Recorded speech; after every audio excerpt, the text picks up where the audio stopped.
All right, my friends, welcome to the Weekend Interview Show. I'm your host, Scott Horton. It's a beautiful day here in Austin, Texas. The website is weekendinterviewshow.com. Keep all the archives there in MP3 format for you. My email is scott@weekendinterviewshow.com or scott@antiwar.com. I write for them, and in fact, all this weekend, my article about last week's interview with Jim Powell, Blame Wilson, is featured on antiwar.com, so take a look at that. Got a great show lined up for you today. In the second hour, we'll be talking with V.Z. Lawton, who survived the Oklahoma City bombing in 1995, and he's a member of the Oklahoma City Bombing Investigation Committee. We'll be talking with V.Z. all about what really happened in Oklahoma City. And no, Lori Milroy, it was not Saddam Hussein, stupid. Okay, now, first hour should be very interesting interview here with Dean Tong. He's a forensic consultant and expert witness, author of the books Elusive Innocence, Survival Guide for the Falsely Accused, Ashes to Ashes, Families to Dust, False Accusations of Child Abuse, Don't Blame Me, Daddy, False Accusations of Child Sexual Abuse, and Love and Loathing, Protecting Your Mental Health and Legal Rights When Your Partner Has Borderline Personality Disorder. His website is abuseexcuse.com. Welcome to the show, Mr. Tong. Thanks for having me this afternoon. It's great to have you on. It's a very interesting subject to me. In a couple of ways, I've known people who have children who have been the victims, basically, of Child Protective Services harassment, and at the same time, I also close acquaintances of mine, anyway, people close to me, have adopted a young child who was to be raised by a couple of worthless crackheads. And the state took that little baby away and gave her to someone who can do a much better job of raising that kid. So being a libertarian and an anti-government extremist in all capacities, I'm very conflicted about this topic. So I'm really glad I could have you on to maybe help flesh out some of these arguments. First of all, I'd like to ask you, sir, how exactly did you get into this subject? I sort of get the impression that a personal experience of yours kind of pushed you this direction. Is that correct? Yeah, I basically was accused by my ex-wife 20 years ago of molesting my 3-year-old daughter, and that's how I got involved. It was a horrific ordeal that cost my family $150,000. We went through 7 different attorneys, 7 psychologists, 6 different courts, in 10 years of litigation. I was arrested, had to clear my name down here in Florida. Couldn't see either of my children, including my son, who I wasn't even accused of abusing, for over a year. I found out very quick 20 years ago, and if you asked me then if I thought this was going to be a problem today, that I'd be talking to you, I'd think you're delusional, that you were presumed guilty and you had to prove your innocence. You had to prove you weren't the monster that they were paying you to be, and here's why not. This is the opposite maxim in America. The opposite of our Constitution, of course. But that's what's going on here. This is Uncle Sam at its finest. There's really nothing worse than to be accused of molesting a child. Well, and I'm not putting any, I'm not taking away from the fact that abuse is a problem. Certainly, we see 3 million reports of alleged child abuse and neglect in America every year, of which about 1 million are confirmed cases. But that's a very high false positive error rate. 2/3 of these cases are unfounded or false. Now, these are not my statistics. These are the Department of Health and Human Services right from Washington, D.C. So folks can go to my website at abuse-excuse.com, and about halfway down the page, they'll see the link. Okay, hold it right there. Dean Tong, he's an author and forensic consultant. The website is abuseexcuse.com. We'll be right back on the Weekend Interview Show.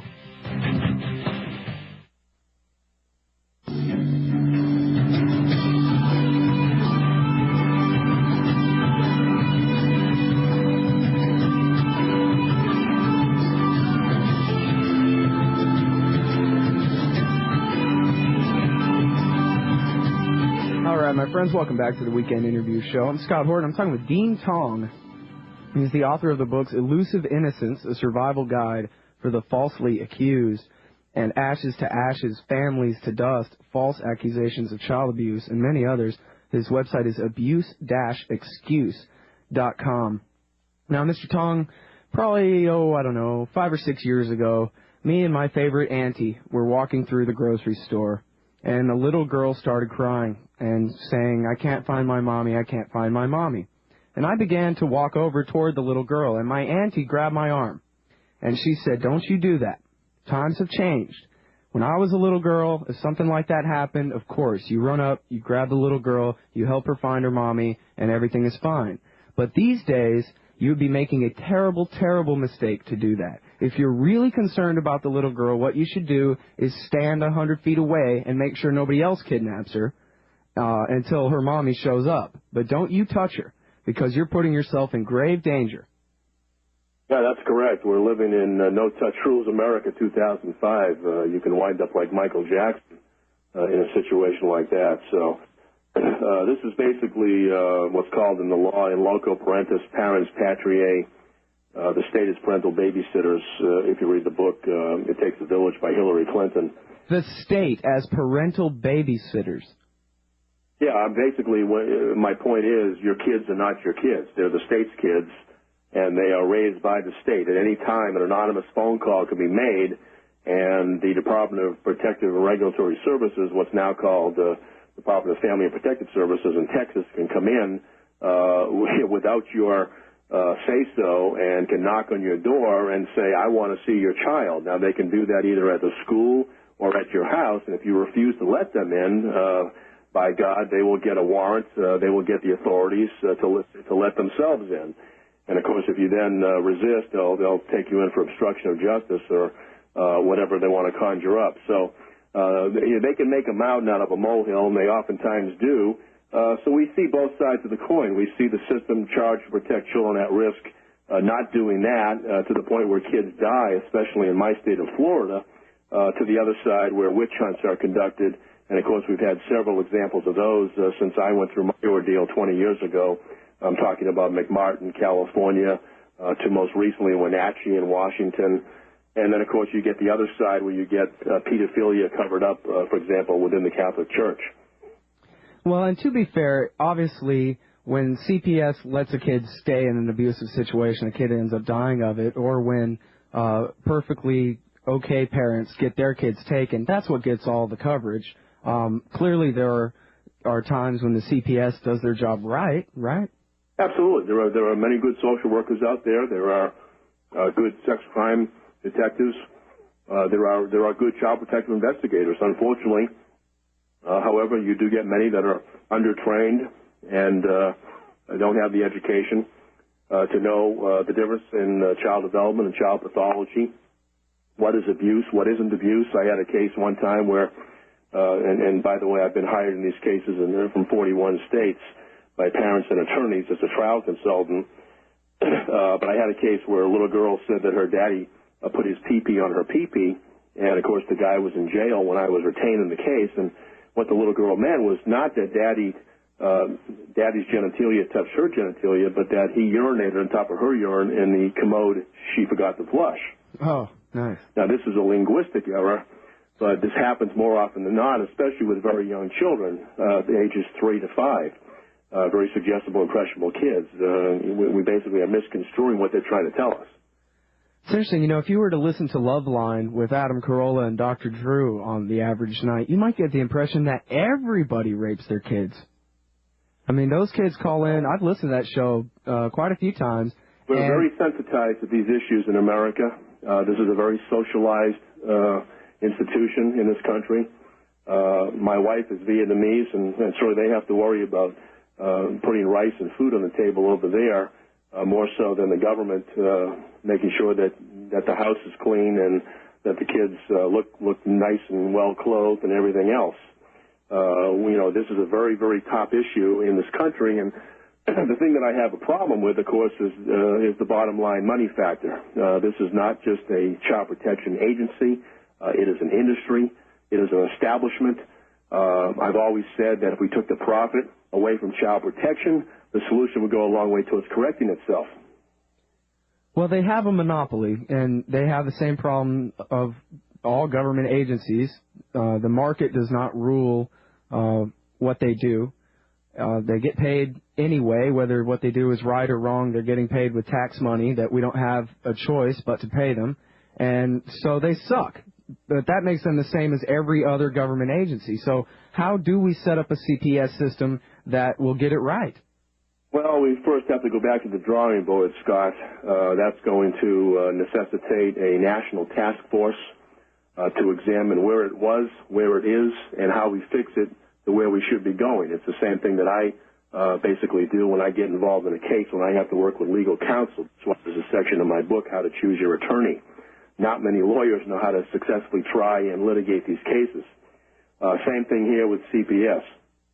The average caseworker is running probably 30 to 40 cases a month, which is double the average national cap, which is supposed to be between 10 and 15. So they just don't have the time, per person to be able to do the work that they need to do and get it done within 30 days. Basically, every allegation that comes into the toll-free hotline number on 911, which necessitates the presence of Child Protective Services or the authorities, requires an investigation. Somebody has got to go out to make sure that that child is safe and not in imminent danger. And, of course, that requires paperwork. It requires the bureaucracy to basically get going. So I think we need a national task force to examine the statistics, the data that we already have. I think we need professionals like Doug Bezherov from the American Enterprise Institute, perhaps Richard Wexler from the National Coalition of Child Protection Reform to look at this on a national scale. And then basically we need to very much look at the repealing and abrogating the Mondale Act, the Child Abuse Prevention and Treatment Act, CAPTA, from 1974, from 30 years ago, which, of course, was named after former Vice President Walter Mondale, because this was the cancer that got this wound to be, to basically metastasize like cancer and spread like wildfire. Well, hang on, let me stop you right there, because I was about to say when you talk about having a national task force, I was going to say nationalizing this problem was a big part of what made it the crisis that it is today, right? The Mondale Act. You've got to have national experts to look at the overall big picture. Well, if you have a national commission, they're going to recommend national solutions. Well, and you have to do that because CAPTA is a federal law, so the only way to repeal CAPTA is to invoke another federal law. Okay. Yeah, it's too bad the Virginia and Kentucky resolutions on nullification. You're not going to do this on a 50-state level. It's going to be done nationally, and then that national law is going to filter down to all 50 states. That's the way it works in this country. Yeah, unfortunately. Well, so, all right, first of all, how did the Mondale Act precipitate the problem, and why would repealing it be the solution? Well, because that law basically gave CPS omnipotent power. It gave them the power to investigate. It gave them total immunity. In other words, you couldn't sue them unless they acted in bad faith with premeditation, with malice, which is it's very unusual to get a lawsuit, a successful lawsuit against Child Protective Services. And then, of course, they could take these anonymous phone calls where if you were not a mandated reporter, a doctor, a nurse, a social worker, or a teacher, or a police officer, any layperson could call and remain totally anonymous and ruin your life. Uh-huh. So this was the law that basically took place right after former Governor Reagan passed the Equal Rights Amendment in 1969 in California. And, of course, 1974 was also the time when feminism really grew widespread throughout the United States, about the same time. Of course, 20 years later, in 1994, former President Clinton passed the Violence Against Women's Act, which was basically the domestic violence version of this Child Abuse Act from 74. Okay, now, and another thing that it did also was it provided national government subsidies to state and local police agencies who could show that their numbers of child abuse cases were increasing and that kind of thing, right? Absolutely. That's an excellent point. And very much, again, like I alluded to earlier, this is money engineered and money driven. So certainly if they can falsely inflame the statistics, they're going to get the money. Right. Well, let's break this down a little bit for somebody who may not quite understand. You run the CPS in Iowa somewhere, and they come to you and say, listen, we'll give you millions and millions of dollars if you can only find us 3 more cases of child abuse in your county. Well, guess what? They go out and they find 3 more cases. One way or another, they're going to find cases. Absolutely. And I've had cases for something as frivolous and trivial as lice in a child's hair or a dirty house. And I'm talking about allegations now to very graphic allegations of alleged anal sodomy or shaken baby syndrome and everything in between. So anything like that from they are forced to come out and examine the situation to make sure the child, this is not a family reunification system. This is a child protection system. This is their utmost and foremost goal. Yes, under the Adoption and Safe Families Act of 1997, they do have to make reasonable efforts to reunify the family, but make no mistake, their original goal, their only goal really, is to make sure the child is safe and out of harm's way. And that their own job continues to exist forever. Absolutely. All right. We're talking with Dean Tong. His website is abuse-excuse.com, and he's the author of the books Love and Loathing, Don't Blame Me, Daddy, Ashes to Ashes, Families to Dust, and Elusive Innocence. Very interesting stuff. Stay tuned. It's the Weekend Interview Show on the Republic Broadcasting Network.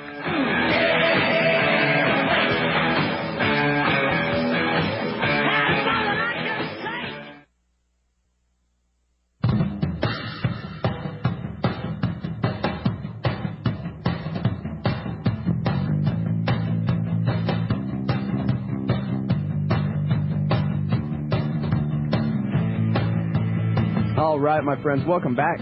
It's the Weekend Interview Show. I'm Scott Horton. I'm talking with Dean Tong. His website is abuse-excuse.com.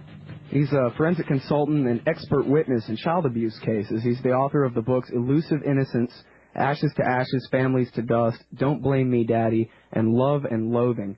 And this is very interesting stuff. To me, I think I said at the beginning, I'm really torn on this topic because on one hand, I don't believe that the state should exist at all, and I don't ever want to be the one providing pressure from below for them to have an excuse to take anyone's money or do anything with it. On the other hand, their basic mandate, if we are to have a nation state at all, their basic mandate is to protect life and liberty, and that means even to protect the child from their parents, obviously. So then the question comes in, when is it okay for the state to come and take away somebody's kids? And I'm really torn because I've had friends who have been hassled because their neighbor decided they wanted to settle a score. Oh, that's the guy that brought back my wheelbarrow all dented up. I'm going to call the CPS on him. And then on the other hand, I am personally attached to a very beautiful young lady who would have been living a life in hell if it not for the CPS who came and delivered her to safety. So this is one of those things that's really hard for a libertarian to deal with, and basically to help me figure out my own position on this topic is Dean Tong. And Dean, I have an idea, and this may sound insane, but what about this? What if they couldn't take the kids unless they actually arrested the parent? How about a criminal charge to go with taking the kids away? That's not going to work, Scott, because from a judicial legal standpoint, of course, as I alluded to, I consult in these cases for a living 24/7. They would have to garner 95% evidence beyond a reasonable doubt to attain a conviction. So the way they get out of that is they get you in juvenile court, what's called youth court or dependency court, and only have to prove by a preponderance of evidence to take your child, which is 51%, not 95%. Right. And to terminate your parental rights, if you don't comply with their case plan and performance agreement and jump through their hoops, 75% is called, or termed clear and convincing evidence to actually terminate your parental rights. Which, again, is all flawed because there's no such thing as a percentage of quality anyway. Right. But my point is, it's not just CPS that is an error here. And let me premise this by the fact that only 2 to 7% of all these cases are false witch hunts. In other words, where somebody's out to get Scott Horton and they pick up a telephone and they want to ruin your life. Only about 5% on a national cap average are we talking about false premeditated witch hunts. About two-thirds of these cases, however, are mistakes, errors, what's called in psychology source misattribution errors, where the system got it wrong. I had another case. I told you about the little PP case. I had another case where the African-American family hired me, and their little boy had bruises all over his face. Of course, the CPS and the court gleaned that it was physical child abuse, but what it was Mongolian warts, a genetic defect. So, again, what we don't know that we don't know comes back to bite us on these cases. So that's why we need to further educate and train our people that are out there in the field making basically life-altering decisions among children and families. Right. And it's very important that the people out there that are listening to this interview understand that CPS is not just the problem here, but it's also the courts, because ultimately it's the judge who's making the decision whether to keep that child from the family or not. Right. And I think it is a very good point to bring up, to remind folks that everybody, even government employees, are individuals, and each social worker may or may not be the kind of person that you want being a social worker. I've met personally 2 different social workers who seem like great ladies to me, although both of them told me when I asked them, hey, tell me this, how many kids do you think are taken from their families who really shouldn't be? And both of these women told me, probably about 10%. 1 out of 10 children taken away. This is in Austin, Texas. 1 out of 10 children taken away from their parents probably shouldn't have been. Now, of course, none of those 1 out of 10 were because of them. It was, of course, all the other social workers back at the office who would make such mistakes. But that means 10 out of 100, 100 out of 1,000 cases, these kids are taken away when it's really not justified at all. That's a pretty high error rate, I would say. Well, it is, and again, there are social workers of all different colors and shapes and sizes. That said, there are some that are well-meaning and well-intentioned, but they are misguided. They rule on ideology, kids don't lie, must be believed or protected at all costs, versus empirical data and the science behind this. And that's why most of the reason I win my cases is I use real bona fide experts. In fact, as an attorney, I do some cases with, not too far from you, in Plano for Texas. But, the point is with the social workers and the folks out there listening can go to some of the following websites, NASW.org, which is the National Association of Social Workers, or CWLA.org, Child Welfare League of America. These people, again, they're money-driven, they're contract-driven, they're bureaucracy-driven. And, that's unfortunate because you get so many cases, and again, I alluded to earlier, 3 million reports a year for all 50 states. That's a lot of cases. That's a lot of reports. That's a lot of children. Yeah, and if 10%... Those 3 million reports might encompass 10 million kids. Right. Okay, hold it right there. We're about to go out to break. It's the Weekend Interview Show. Everybody think back. Remember that King of the Hill? It's one of the first episodes of King of the Hill where Bobby gets hit in the head with a baseball and Hank almost loses him forever. Be right back. You're listening to the Republic Broadcasting Network, because you can handle the truth.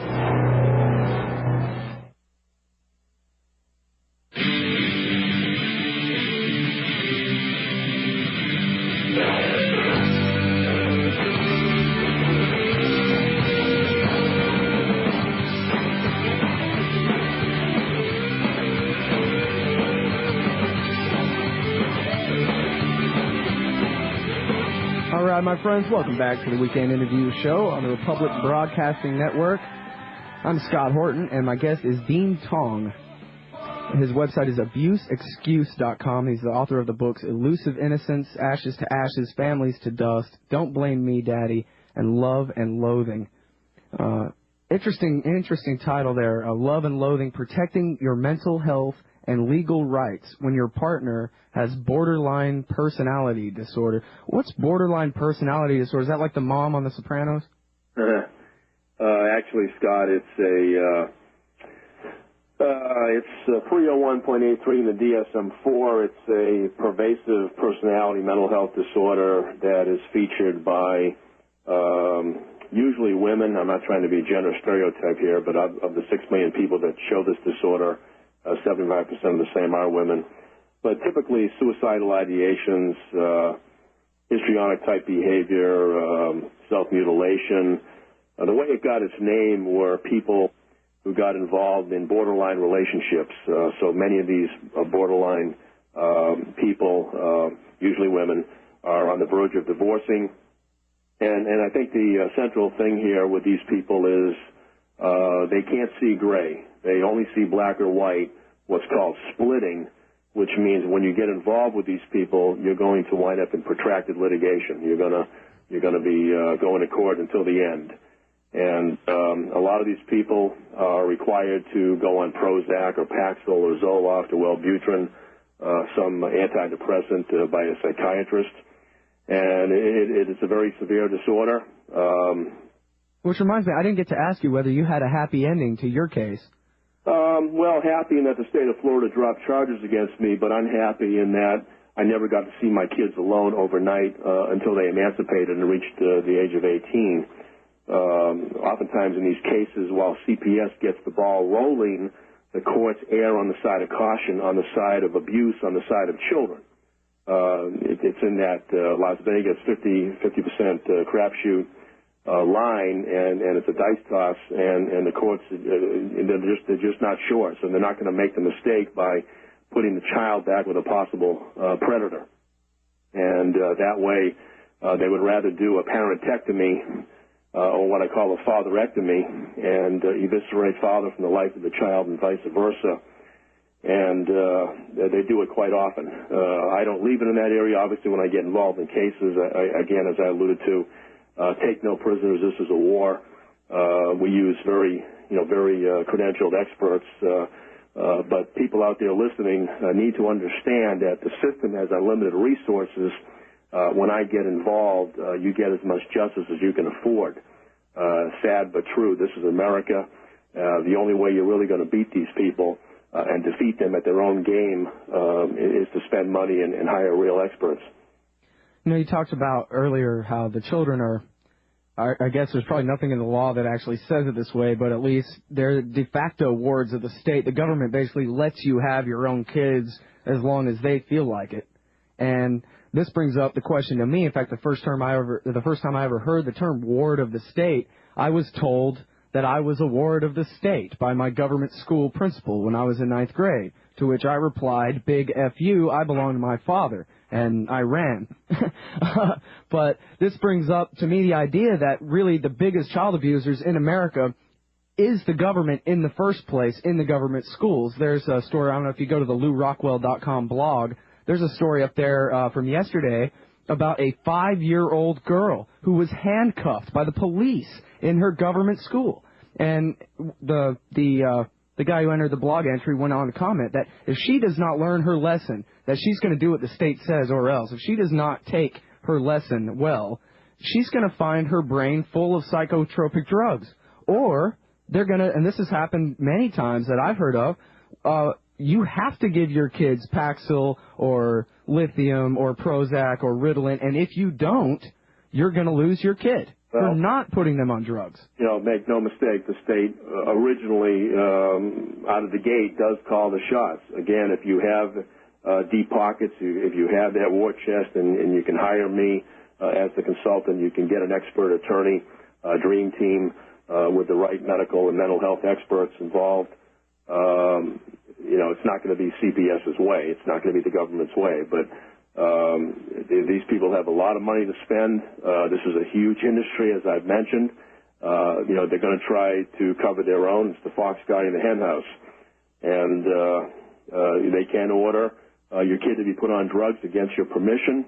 They can interview your child at school without your permission.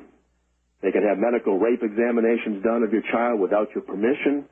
They can conduct structured forensic interviews. Wait, not structured at all. Let me stop you right there on the. They do it all the time. Let me stop you right there on the examination, the rape examination. If a child has not been raped and yet goes through that examination, that would probably be the most traumatic thing to happen to them in their life up until that point, right? Good point. And dragged out of class and examined by a stranger? The scientific data on that was authored by a couple of psychologists out of Texas A&M University, Hickman and Reynolds, in 1994. So, unfortunately, Scott, CPS, and many of the courts and many of the attorneys have never seen this data. They don't understand that a non-abused child treated as a truly molested victim can be victimized just as much as a kid who actually has been raped. Right. What about homeschoolers? Are they more likely to be targeted by CPS types? Yeah, they are. Anybody who believes in spanking, homeschooling, doing anything that would be contrary to the mindset of the government or governmental child protective investigator or intake worker is more susceptible and vulnerable to to basically their wrath and investigation. The law does allow for simple spanking on the bottom and that kind of thing, doesn't it? Well, I'd have to go back and check the Texas statutes on that, but I know I was very instrumental here in Florida in getting what the media touted the spanking bill passed in 1998, whereby you could actually spank your child so long as you did not leave significant welts or bruises on the child. If you did that, you went too far, and you could be charged with physical child abuse. But the line between corporal punishment and physical child abuse is not very clear.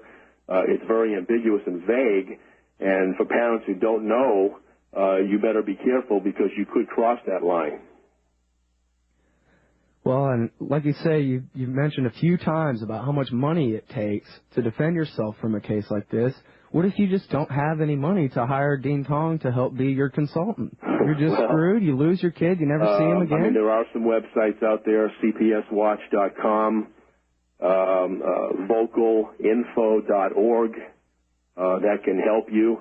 There are organizations out there that are activists that fight together. They go to the media. They go to ombudsman. They go to anybody they can go to get their story heard to try to fight City Hall. This is a very devastating issue, financially, emotionally, spiritually, physically, and otherwise. And if you don't have the resources to fight back, or if you expended all of your resources because you picked the wrong attorney out of the gate, you could find yourself in jail or your family broken up very quickly. What kind of advice do you give people? Somebody calls you and says, man, I don't know what happened, but the ex-wife went crazy and she started making all these accusations. What should I do? What do you tell them? Well, of course, I have to get a timeline. I have to get a clear, concise picture of where the case was and where it is and what kind of equity at law the person who's calling me is seeking. Whether they want custody or they want joint custody or they just want, Disneyland dad visitation time or exactly what are they looking for. Or whether they're under a criminal investigation, they're about to be arrested. I get cases like that too. So every case is different. Every case is individualistic and specific. But people need to get into their computers. I assume most people out there now have computers and they're on the internet. If you don't, you're living in the dark ages, and you need to be. But you need to construct a timeline, which is simply a journal or chronology by dates and events. And jog your memory and type that in, because every attorney is going to ask for that, and I certainly ask for that when I get a case. And then, I do suggest folks pick up my book, Elusive Innocence. It's at my website. It's at Amazon.com. There's a section in there, like I mentioned, how to choose your lawyer. Not all lawyers are created equal. Not all experts are created equal. And in these cases, a lawyer will try to take your money. They'll advertise in your yellow pages, or maybe you see them on TV that they handle these cases, but then you find out they do the DUI, the bankruptcy, and everything else, and these cases may comprise maybe 20% of their practice. You need an attorney who does basically this type of litigation only, and those lawyers are few and far between. What about the question of cooperation? I've heard people say that, really, if you're burning your kids with cigarettes, but you tell the CPS lady that, I'm really trying to do better and I really appreciate your help, that they'll probably let you keep your kid as long as you defer to them or seem like you want to defer to them. But then again, if you've never laid a hand on your kid and they come to your house and you tell them, get the hell off my property, you'll probably never see your kid again. So the question is, to what degree should you cooperate or not? I don't advise people to be that blunt and crass and arrogant with CPS, because unless you have unlimited resources, these people can make your life a living hell in a New York minute, and they will do so. So, take it from me. I've been doing this for 20 years. So if they come knocking, you should let them in and try to be polite? Well, I wouldn't say just let them in. Certainly you want to glean what they're there for. They're not going to, by law, because they have confidentiality statutes, they're not going to tell you who made the allegation. They won't even tell you the substance and content of the allegation. But you can, you can nicely say, look, I'll take your card, and once I contact my attorney, I'll be in touch with you. So then you're putting them on the defense, because when they come up to your door, they're the intimidator, not you. You want to show them in a polite, smart, intelligent way that you can be just as intimidating, and tell them you have a lawyer, even though you don't. But the point is, if you just sign the dotted line to what's called a consent agreement with your attorney and CPS, you might be consenting to dependency, which means when a judge adjudicates this case, your child is gleaned to be dependent. That, by law, means the child has been abused, neglected, or abandoned, and you could wind up losing your parental rights. So you can't be too crass and arrogant, but you can't be too conciliatory and just agree with everything that they say, because these people can't be trusted. I mean, again, they're well-meaning, well-intentioned, but you can't trust these CPS people. Just because they say they're going to give you your kid back doesn't mean they will. I've also heard stories about people who began to be investigated because they went and applied for food stamps. And the government says, oh, here, line up here and we'll buy all your groceries for you. Oh, you have kids? We're going to start an investigation because obviously you can't take care of them if you're coming to us for food money. That is rather hypocritical and oxymoronic, but it happens all the time, where the government's caring for you, but then they're investigating you on the other hand. So, in fact, I read a case on your website. The poorer you are, the more impoverished you are, the more indigent you are, the more you become a target. So you need to keep a low profile, realizing that anything you say in the court of public opinion can wind back up in the court of CPS. Right. Right. Yeah, you told a story on your website, on the blog there somewhere, I think. It was a story of a woman who had a tiny little Christmas tree and just a few presents under the tree for her kids. And I think I don't know if it was you that wrote, I think it was you that wrote the entry that said that, they came and took this lady's kids away because she had so few presents. She obviously wasn't measuring up to society's standards of Christmas time or whatever. But at the same time, I believe you commented she could have gone ahead and spent, bought a nice tree and more presents and then came to the state and asked the social workers for more money for the bills. But instead, she decided to be frugal, and basically they took her kids away for not getting enough welfare from them. Yeah, so CPS decided to play Santa Claus and just take the children. Of course, I'm being sarcastic, but, this happens, and it happens more often than you know. And I wish I could, take care of all the families out there in America, but with 300 million people in this country, I just can't. As it is, I field 500 emails a day and probably 5 to 25 phone calls a day from all over the world, and it's rather overwhelming. And I can only win one case at one time until we change these laws. These laws are geared to making allegations. They are geared to inciting allegations. They want allegations to be made. They want reports to be made. The more you see the Ted Bundy, Jeffrey Dahmer cases on the front page, the Andrea Yates cases, the more you're going to get more allegations. Yeah, isn't that interesting? That it's sort of like I guess I remember. I can't remember the name of the movie now, but when there was some movie back in the 40s or 50s where Cary Grant didn't wear an undershirt, and after that, undershirt sales across the country just plummeted, and people just started wearing their button-up shirts without an undershirt. And it's sort of the same thing with child abuse cases. Like, oh, gee, there's a movie about child abuse. Here, let me find somebody to narc on. I don't know, give me a phone. Dial 911, and let's see if I can find somebody to point my finger at. TV gave me a great idea. Well, it does, and certainly there are many Lifetime movie network movies after these very issues on both sides of the coin now, we're starting to see a little more balanced perspective than we were 20 years ago, and starting to see more unfounded and false allegation movies and documentaries and things like that. I know PBS has done a good job in trying to keep a balanced, objective approach. But unfortunately, the number of cases will always be about 3 million a year. This is a very imperfect system. We certainly need to refine it and hone in on the problems and correct it. And if they started listening to people like myself and allowed us up to Washington, D.C., to show that we have an expertise on this side of the coin, and if you read the right on my homepage, it says, if we win the battle against false accusations, we will win the war against child abuse. And that's very true, because this is as much or more of a problem than actual genuine abuse.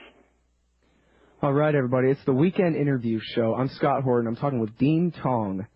He is a forensic consultant and expert witness in child abuse cases. His website is abuse-excuse.com. His books are Elusive Innocence, Survival Guide for the Falsely Accused, Ashes to Ashes, Families to Dust, False Accusations of Child Abuse, Don't Blame Me, Daddy, False Accusations of Child Sexual Abuse, and Love and Loathing, Protecting Your Mental Health and Legal Rights When Your Partner Has Borderline Personality Disorder. When we get back from this break, sir, I'm going to ask you all about if you all of a sudden were the majority leader of the Senate and it was up to you to rewrite the laws, how would you structure it so that children are protected and innocent families are protected as well? It's the Weekend Interview Show. I'm Scott Horton, and we'll be right back.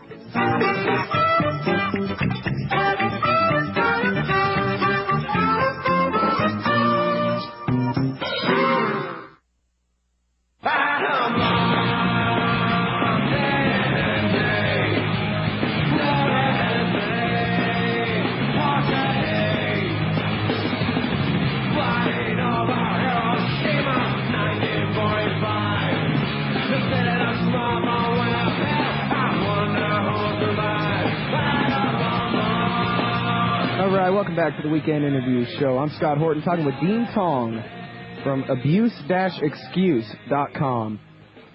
He's a forensic consultant and expert witness in child abuse cases. Now, actually, there's one more thing that I wanted to ask you about real quick before how you would have the law written in a more fair manner. But real quickly, I'd like to ask you your opinion on a law that's being debated here in the Texas legislature. Emotions running very high on both sides. The Texas government is attempting to outlaw gay people being foster parents. And right now it's perfectly legal for gay people to be foster parents in the state of Texas, and they're trying to outlaw that. And I want to know whether you have any opinions on that subject, sir. I'm going to reserve comment on that one. I think, Scott, I'd rather not go there. I get a little too emotional on that one. My state of Florida has banned same-sex custody. Massachusetts, on the other hand, has allowed it. I think the country is divisive on this. I think it's something that's going to be decided, obviously, in Congress, ultimately at the U.S. Supreme Court level. Right. All right. Well, I respect that. I can see how you don't want to take a stand on an issue like that. I want to say for my own sake that individuals are individuals and they're all innocent till proven guilty, and the state can go to hell, but, that's just me. As far as what I do if I was in the Senate, I would eradicate both the CAPTA and the VAWA, the Child Abuse Prevention and Treatment Act and the Violence Against Women's Act. I would enact a Children and Families Act nationally, federally, which would include some of the provisions from both of those acts, but number one, it would require mandatory random testing of sexual predators, because recently we've had a rash of deaths down here in my state of Florida, the science here is being ignored, so we don't know when a sexual predator becomes a violent sexual predator and commits murder, has homicidal ideations and commits murder. So mandatory testing by penile plethysmography-enabled screening would be very important. We certainly should eradicate the anonymous phone calls that go to these tipster lines and make them confidential. To stop the witch hunts, we should abrogate CPS's immunity to give them the same immunity as the police, because right now CPS has more immunity than the officers do, than the authorities do. Police have quasi-prosecutorial or qualified immunity. CPS has sovereign absolute immunity, so we need to hurl that back. We need to increase the judicial legal threshold in both family and dependency court. It's 51% versus 49%. The credibility, he said, she said, what a child says. We need to up that to 75%, clear and convincing evidence. That will cause a lot of these cases to be decided by a greater threshold of evidence where innocent families will keep their kids versus a judge tilting that pendulum 51 to 49%. So those are some of the things that I would do if I was in, and some of the ideas that I have, to better balance this perspective here with alleged child abuse and domestic violence cases. The other thing, of course, domestic violence against men has become a pretty big issue over the last year or two within the media. The Violence Against Women's Act is exactly what it is. There is no Violence Against Men's Act. Cool. All right. Well, I sure appreciate your insight today, sir. For people who want to get a hold of you, abuse-excuse.com. Any other websites you want to recommend? Quickly? No, that's about it. A good primer book besides mine for people who are more interested in this issue at Amazon.com is called Out of Control by Brenda Scott. All right. Thank you very much. Dean Tong, everybody. And Thanks for having me, Scott. You're very welcome, sir. We'll be right back talking with VZ Lawton. He survived the Oklahoma City bombing. Stay tuned.